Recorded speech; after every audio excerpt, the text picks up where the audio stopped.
শরীয়তের বিধান আমরা মোটামুটি মানি, মাশাআল্লাহ। নামাজের চর্চা আছে। রমজান মাস আসতেছে তো দেখবেন ডাইলের বড়া খাওয়ার পার্টির অভাব নাই। কথা কন না কেন?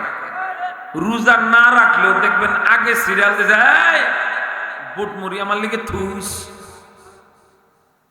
মুসলমান, তার মানে তারাও বুঝায় দেয় মাশাআল্লাহ রমজান আসছে। আমি রোজা না রাখলে কি হবো, ইফতার খাওয়ার ব্যাপার আমি পিছিয়ে আছি।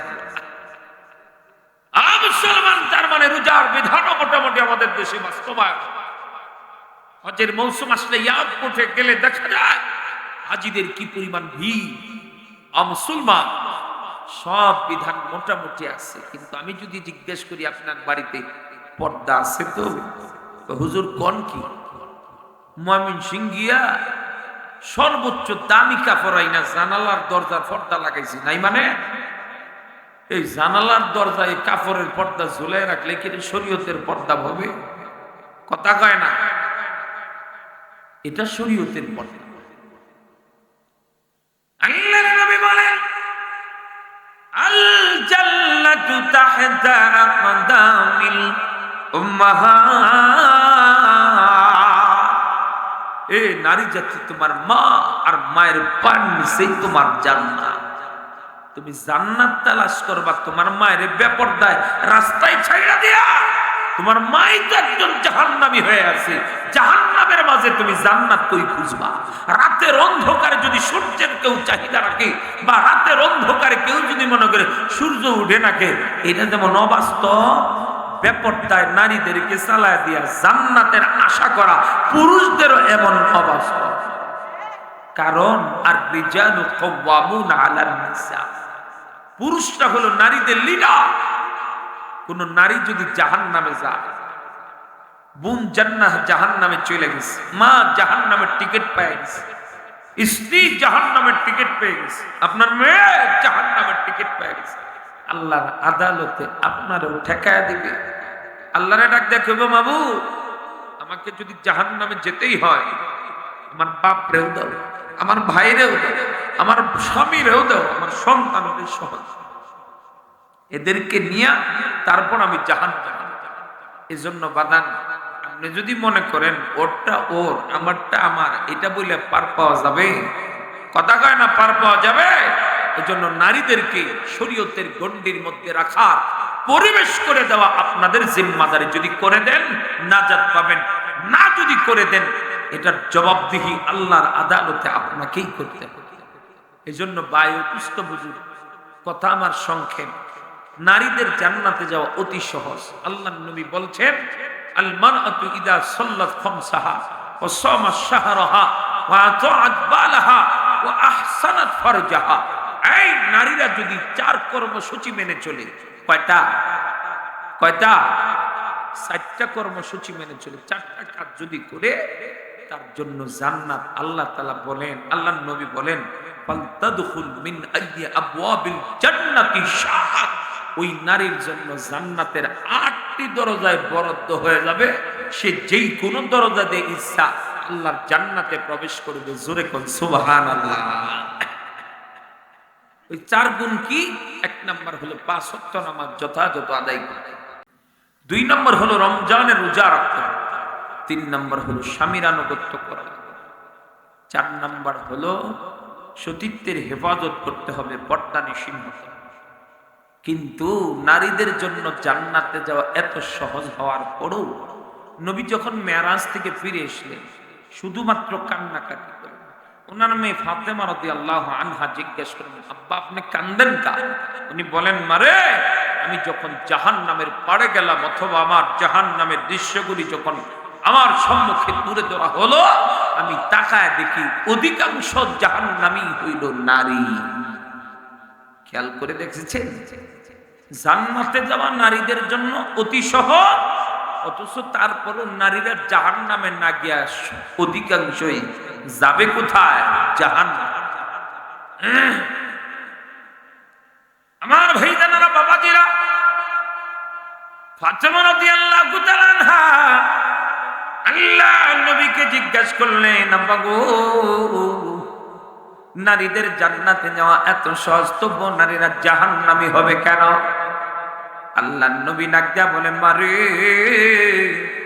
নারীদের 1 নাম্বার বদ অভ্যাস হলো তারা পিছনের অবদান ভুলে যায়। পিছনের অবদান ভুলে যায় মানে কি বুঝছেন? স্বামীর পিছনের সব কৃতিত্ব ভুলে যায়। স্বামী সারা জীবন বউরে অনেক কিছু দিছে, কিন্তু একদিন কিছু চাইছিল, দিতে পারে না। তখন মুখটা দিয়ে পিছনের সব ইতিহাস উল্টা অস্বীকার করে বলে, তোমার ঘরে যতদিন যাবত আসলাম কোন চাহিদার কোন চাওয়া পাওয়াই তো তুমি পুরা করতে পারলাম না। কথা কোন ঠিক কিনা? আমার বাবাই যে কি গাছটাই না খাইছিল তোমার কাছে বিয়াটা দিয়া। কথা কম। আমনগর এলাকায় না, আমগর এলাকায় আছে, আছে। এটা নবী কইছে, আমি অস্বীকার করলে এবো। সব নারীদের মধ্যে বদল, কিন্তু কেউ এড়িয়ে চলে, কেউ এর মধ্যে ডুবে থাকে। নারীদের এই অশালীন বক্তব্য, এটা আল্লাহ পছন্দ করে না। বাজানো মুসিবত দেখলেই গাট্টি গুল বাবার বাড়ি যাইতে হবে। কথা কোন ঠিক কিনা? অথচ নবীর জামানার সাহাবিয়া, অর্থাৎ নবীর জামানার মহিলা সাহাবিয়াদের অবস্থা এমন ছিল, তারা মুসিবত না আসলে স্বামীর বাড়ি যাওয়ার জন্য স্বামীর কাছে আবদার না, উল্টা তারা মুসিবত না আসলে দরখাস্ত করতে যাওয়া। আর এই জামানার নারীরা সামান্য মুসিবত আসলেই দরখাস্ত হলো গাট্টি গুল, আমারে তাড়াতাড়ি বাবার বাড়ি দিয়া। আল্লাহর নবীর সাহাবী হঠাৎ করে বিবির প্রতি খুশি হইয়া ডাক দেয়া বলে, বিবি রে, আজকের এই দিনে তুমি যা চাইবা আমি তোমারে তাই দিয়ে দিব। স্বামীকে আমার বিবি ডাক দেয়া কয়, সত্যি দিবেন নি? কয় হ্যাঁ, কথা দিছি দিব। ওয়াদা দিচ্ছেন তো? কয় হ্যাঁ, ওয়াদাও দিলাম, দিয়ে নি। বুঝলেন? কিন্তু আল্লাহ নবীর হাদিস কিন্তু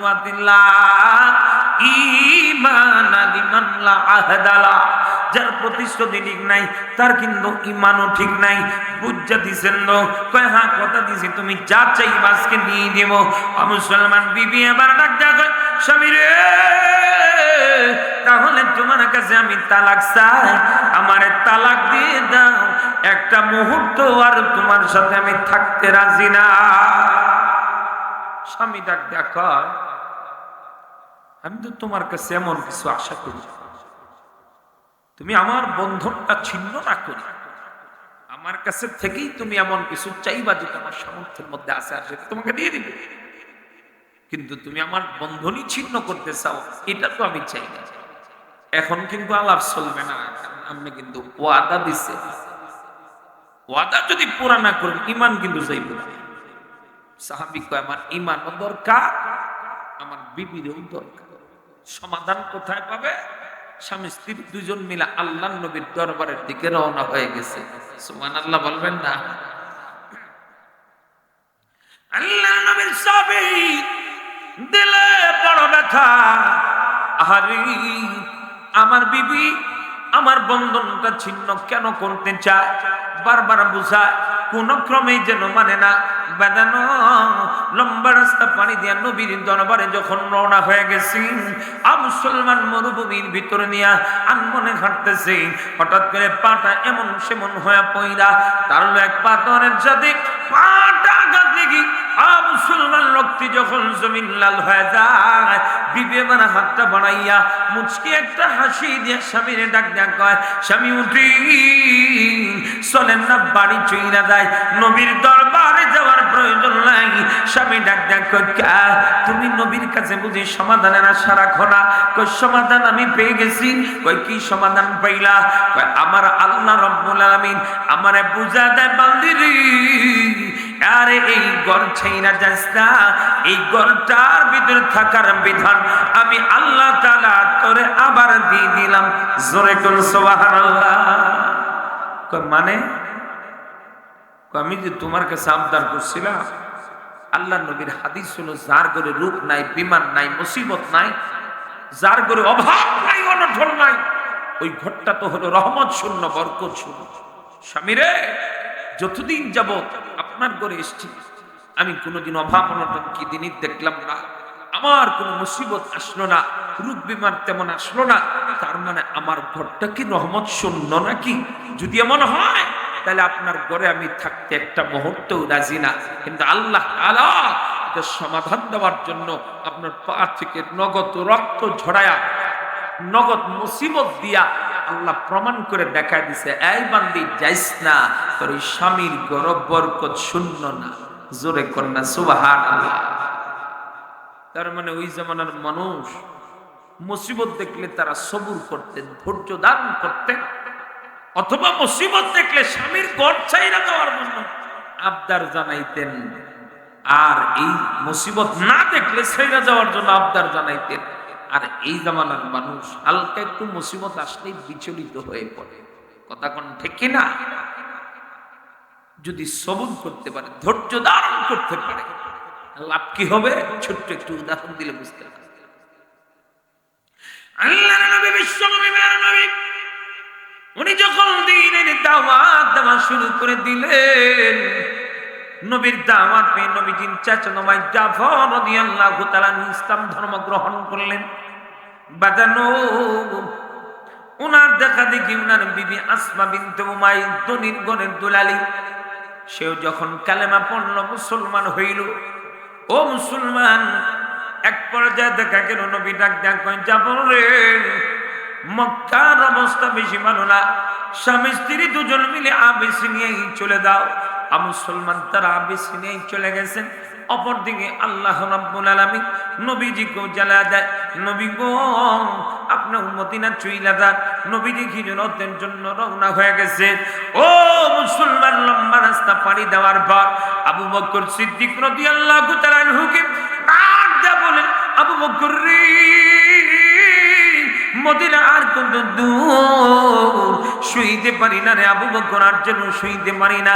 আবু বকর ডাক দেয়া কয়, ওগো নবীজি, ওই যে আনসার সাহাবীদের দেখা যায়, হইতে পারে গো নবী মদিনা আর বেশি দূরে নয়, চলেন না তাদের কাছে চলে যায়, তাদের কাছে গেলেই হয়তো আসল তথ্য পাওয়া যাবে। আল্লাহ নবী, বিশ্ব নবী যেই মাত্র তাদের কাছে গেলেন, মুসলমান তারা সঙ্গে সঙ্গে নবীরে পায়ে ডাক দেয়া হয়, ওগো আমরা আপনার জন্য আমাদের ঘর ছেড়ে, বাড়ি ছেড়ে, মদিনা ছেড়ে 3 মাইল রাস্তা এগিয়ে এসেছি আপনাকে অভ্যর্থনা দেওয়ার জন্য। শুনে কন্যা সুবহানাল্লাহ।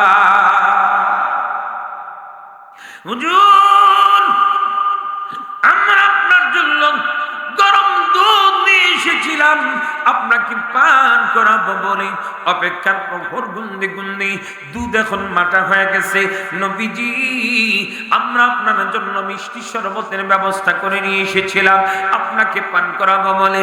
এখন অপেক্ষার প্রহর গুনতে গুনতে মিষ্টতা দূর হয়ে তিক্ততা চলে এসে, নবী গো আপনার জন্য আমরা কাঁচা ফুলের মালা গেঁথে নিয়ে এসেছিলাম, অপেক্ষার প্রহর গুনতে গুনতে এখন যেন শুকনা ফুলের মালায় পরিণত হয়ে গেছে। আল্লাহ নবী গো, আমার বাবা মদিনার বড় কবি আসতে পারে নাই, তবে আপনার সামনে বড় করে কবিতা আবৃত্তি করে দিছি। আল্লাহ নবীকে পায় যেন তারা পাগলের মতো নবীজির সামনে জবানে এমন ভাবে গান করে আর বলে, তোলা আল বাদরু আলাইনা মিন সানিআতিল ওয়াদা, তোলা আল বাদরু আলাইনা মিন সানিআতিল ওয়াদা, ওয়াজাবাদ শুকরু আলাইনা মাদআ লিল্লাহি দা। জোরে জোরে কন্যা মারহাবা।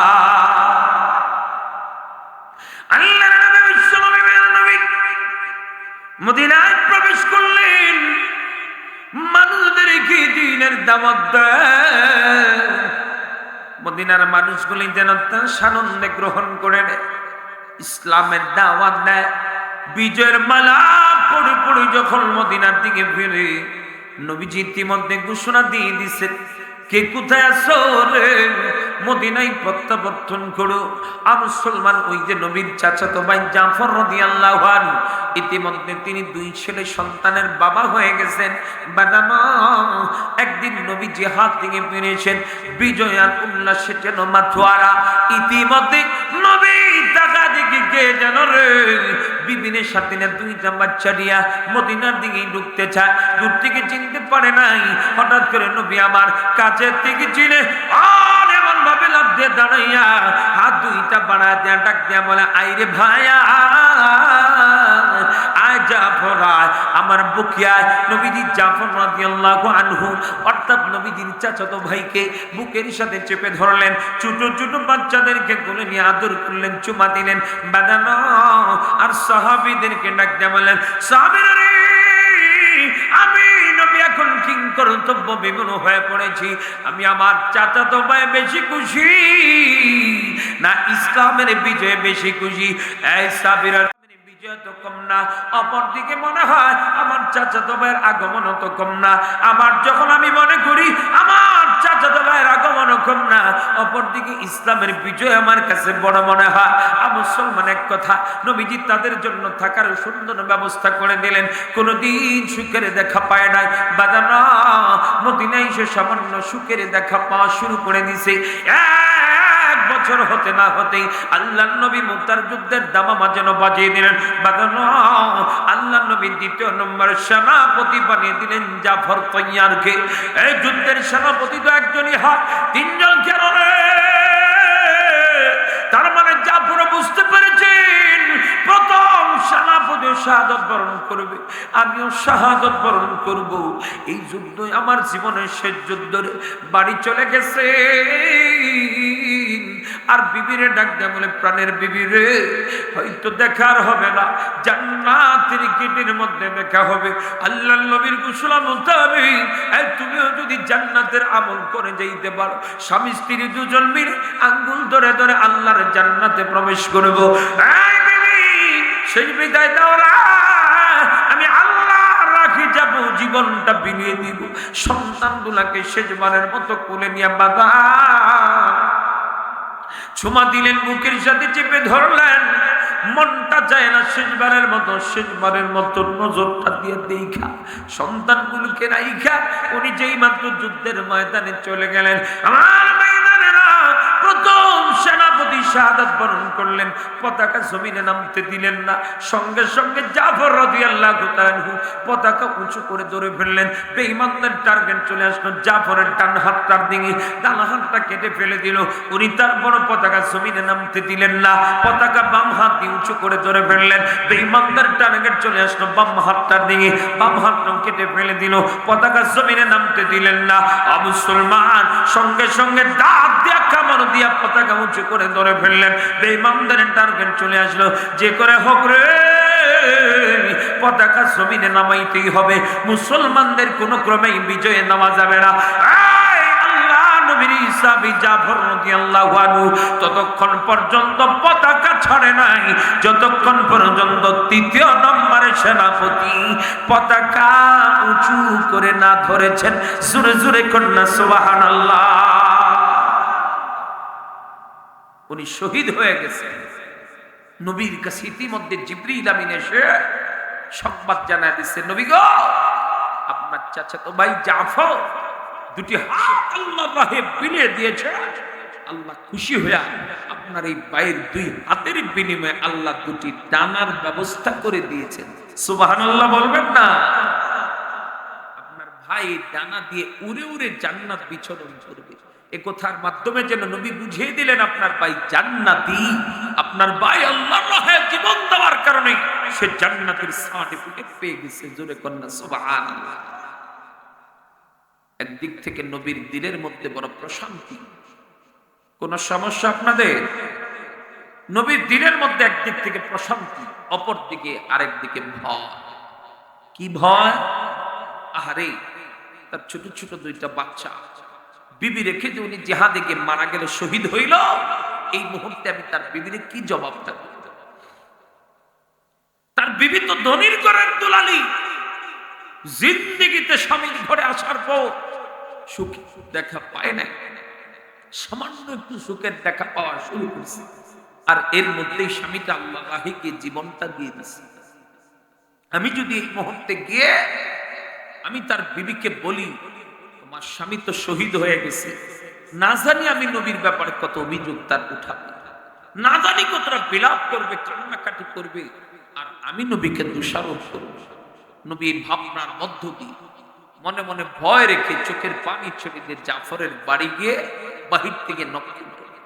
ভেতর থেকে যেই মাত্র আওয়াজ আসে, নবীজি কাদু কাদু কণ্ঠে বললেন, আসমা বিনতে উমাইর, তোমার স্বামী জাফর আল্লাহর রাহে শহীদ হয়ে গিয়েছে। সুবহানাল্লাহ বলবেন না?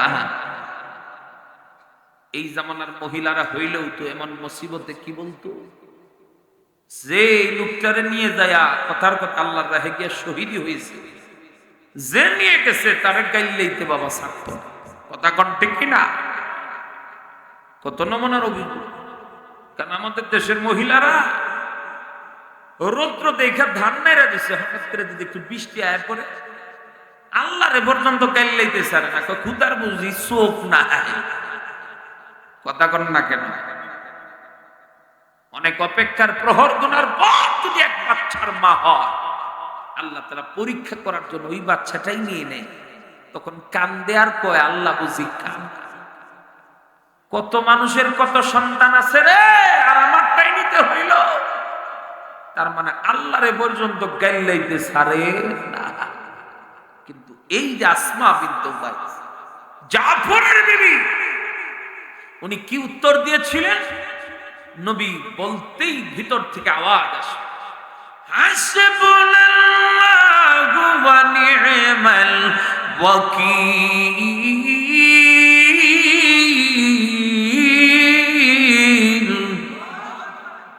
নবী, আমি হয়তো স্বামী হারা হয়ে আমি বিধবা হয়েছি, আমার সন্তান হয়তো এতিম হয়েছে, কিন্তু তাতে কি হয়েছে? আমার আল্লাহ তো আছে, আমার আল্লাহই আমার জন্য যথেষ্ট। জোরে কন্যা সুবহানাল্লাহ।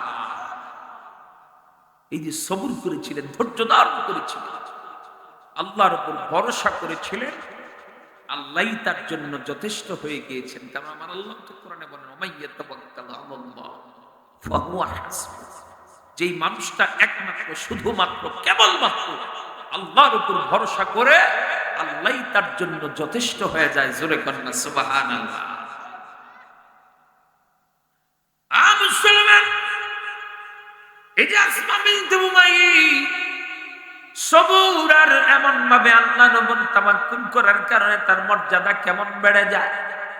বাজানো যেই দিন বুঝানোর জন্য এত লম্বা রাস্তা পাড়ি নেই পর্যায়ে নিয়ে এসেছি। উনি একজন জান্নাতি পুরুষের বিবি, জাফর জান্নাতি একজন মানুষ। বাজানো উনি নাই, এক পর্যায়ে নবীও নাই। আবু বকর সিদ্দিক রাদিয়াল্লাহু তাআলা উনি খলিফাতুল মুসলিমিন, ওনার বিবি মারা গেল। সাহাবীগুলি ডাক ডাক কয়, আবু বকর রে, আপনার তো একজন খাদেমার প্রয়োজন, আপনার একজন বিবির প্রয়োজন, অনুমতি যদি দিন আপনাকে আমরা একটা বিয়ে করায় দেই। আবু বকর ডাক দেয়া বলে, সাহাবীরা রে, আমি আবু বকর রাজি আছি রে। খোঁজ লাগায় দেন ওই যে জাফরের রেখে যাওয়া স্ত্রী আসমা বিনতে উমাইস, আমি আবু বকরের বউ হইতে রাজি কিনা। সুবহানাল্লাহ জোরে বলে।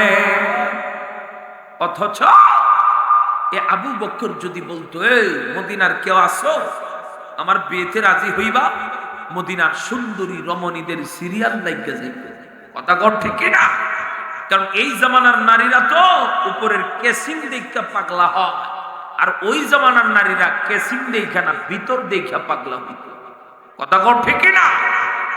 এই জামানার নারীদের কাছে ধন সম্পদ প্রাচুর্য বাড়ি গাড়ি এটা প্রাধান্য পাওয়ার মতো বিষয়। ওই জামানার নারীদের কাছে এগুলা ছিল বড় তুচ্ছ বিষয়। যার ভিতরে যত তাকওয়া বেশি তার কাছে ওই সমস্ত নারীদের কাছে ওই লোকটাই ছিল সবচেয়ে দামি। আর আবু বকরের কথা আমি সারা রাত বললেই কি শেষ হবে? যে আবু বকর নবীজির হিজরতের সঙ্গী, যে আবু বকর নবীজির এই রওজা শরীফের সঙ্গী, যে আবু বকর রাসূলের জান্নাতের সঙ্গী, যে আবু বকর জান্নাতে প্রবেশ না করলে আদম পয়গম্বরের যত উম্মত আছে ওখান থেকে শুরু করে ঈসা পর্যন্ত আমার নবী মুহাম্মদ রাসূলুল্লাহর যত উম্মত আছে কিয়ামত পর্যন্ত কোন উম্মতের জান্নাতে প্রবেশ করার অনুমতি নাই। জোরে কোন সুবহানাল্লাহ। এ আবু বকর যদি কইতো, কেউ আসনি আমার বিয়েতে রাজি হইবা, বিয়ের অভাব হইতো বাবা। এক কথা কয় না নারীর অভাব হইতো, কিন্তু উনি ডাক ডাক কয় আমি রাজি আছি, তোমরা আমার পক্ষ থেকে প্রস্তাবটা নিয়ে দাও, যে জাফরের বিবি আসমা বিনতে উমাইয়া সে যদি রাজি থাকে আমি আবু বকর তারে আমার বাড়ির বউ বানাইতে চাই। সুবহানাল্লাহ, জোরে বলে। এমন এক নম্বরের জান্নাতের সার্টিফিকেট প্রাপ্ত সাহাবী আবু বকরের বউ হওয়ার মতো যোগ্যতা এই নারী অর্জন করলেন। আল্লাহ তাআলা তারে দিলেন এমনে না, মুসিবতে আল্লাহর উপর তাওয়াক্কুল সবর করার বদৌলতে। কথা কও ঠিক কিনা? আল্লাহর নবীর সাহাবী আবু বকর দুনিয়া থেকে বিদায় হয়ে গেলেন। হযরত আলী বিবাহ করেছেন, বিবি মারা গেছেন, বাদানো ওনার তো বউয়ের প্রয়োজন। সাহাবীগুলি ডাক দেয়া বলে আলী রে, আপনার তো একজন খাদেমার প্রয়োজন, আপনার একটা বিয়ে করা দেই। এ আলী তো হইল বাবা 4 নম্বরের জান্নাতের টিকিট প্রাপ্ত সাহাবী, যে আলী ফাতেমা যেই মহিলা ছিলেন জান্নাতি সমস্ত রমণীদের সর্দারনী, এই ফাতেমার স্বামী এই মুসলমান সমস্ত যুবকদের সর্দার হাসান আর হুসাইন, তার আব্বা এত দামি মানুষের বিবি হওয়ার মতো মানুষের তো অভাব হইতো না, কিন্তু হযরত আলীও ওই আবু বকরের মতোই প্রস্তাবটা দেয়, সাহাবীরা রে আমি রাজি আছি।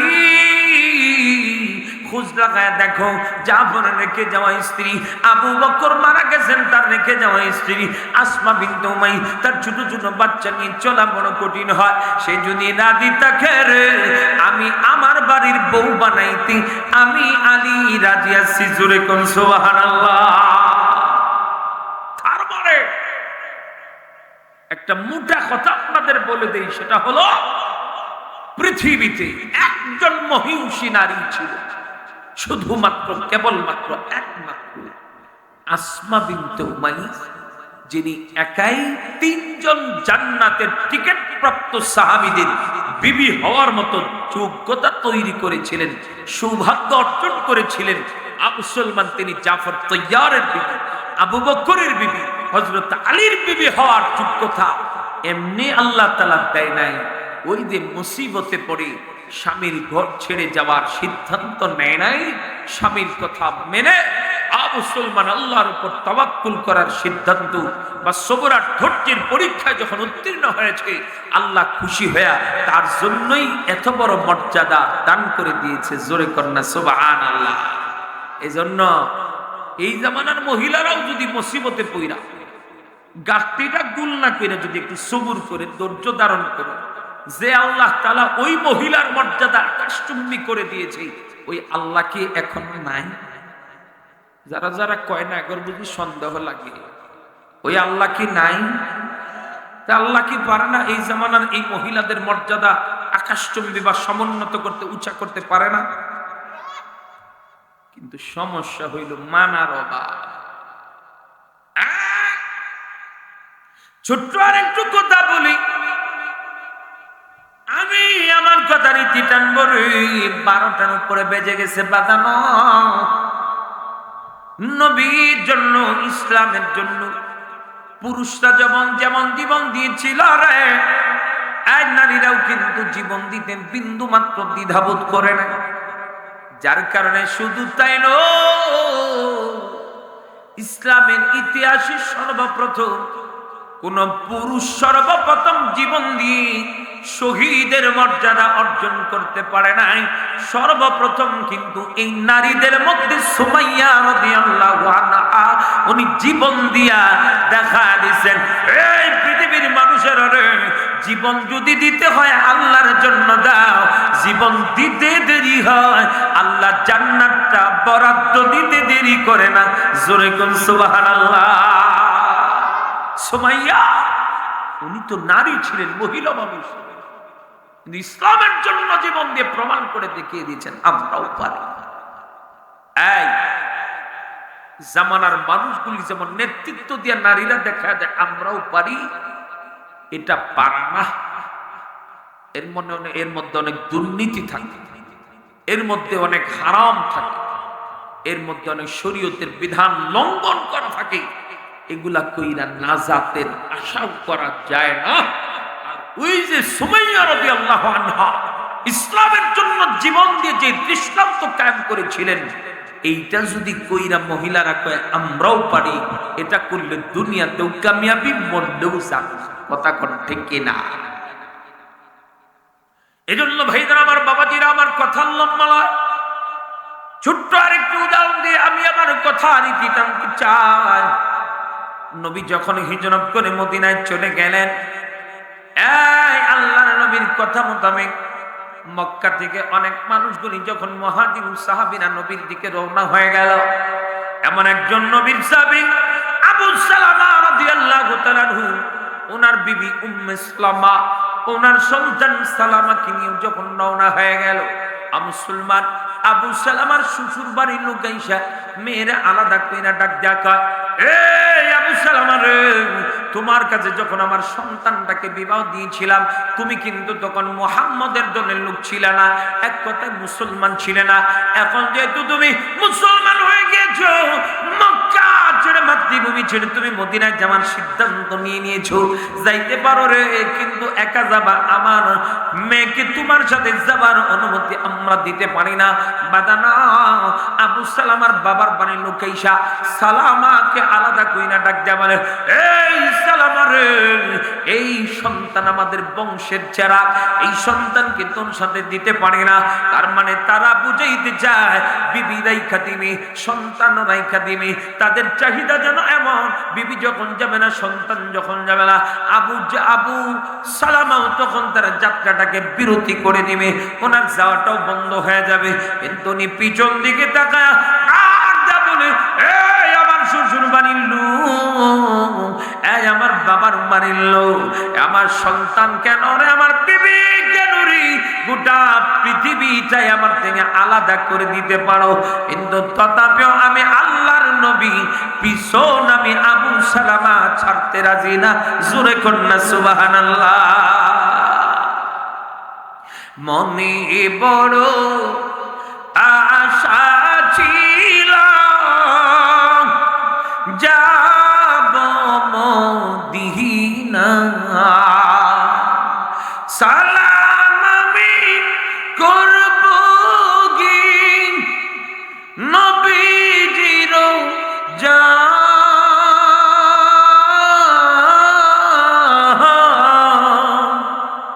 মনে বড় আশা ছিল যাব মদিনা। আবু সালামা রাদিয়াল্লাহু তাআলা আনহা মদিনার প্রেমে পইরা বাগান ঘর থেকে বের হয়ে গেল, আয় মদিনায় পৌঁছে গেল, কিন্তু দিনের মধ্যে বড় অশান্তি। বিবি কোন জায়গায় থাকে, সন্তান কোথায় আছে রে, কোথায় না জানি কান্নাকাটি করে, আর যেন এরকম সন্তান কোথায় যেন কান্নাকাটি করে। যদি কোন নারী ডিভোর্স হয়ে যায় রে, আর যদি সন্তান এক জায়গায় থাকে, বাবা যদি এক জায়গায় থাকে, নারীটা যদি আরেক জায়গায় থাকে, তিনজনের মধ্যেই কিন্তু এক ধরনের অস্থিরতা কাজ করে। কথা কোন ঠিক কিনা? বাদানো তিনজন তিন জায়গায় কান্দে। ঠিক আবু সালামা মদিনায়, উম্মে সালামা যেন বাবার বাড়ি, সালামা ছোট্ট মানুষ যেন তার দাদার বাড়ি কান্দে। বাদানো এক পর্যায়ে উম্মে সালামা রাদিয়াল্লাহু তাআলা আনহা উনি যেন একদিন বাবার বাড়ির লোকদেরকে ডাক দেয়া বলে, এই বাবার বাড়ির লোক, তোমরা যদি আমাকে আপোষে যাইতে দিতে না চাও, আমি কিন্তু ঠিকই চলে যাব, আমি কিন্তু স্বামীর বাড়ি, স্বামীর কাছেই চলে যাব।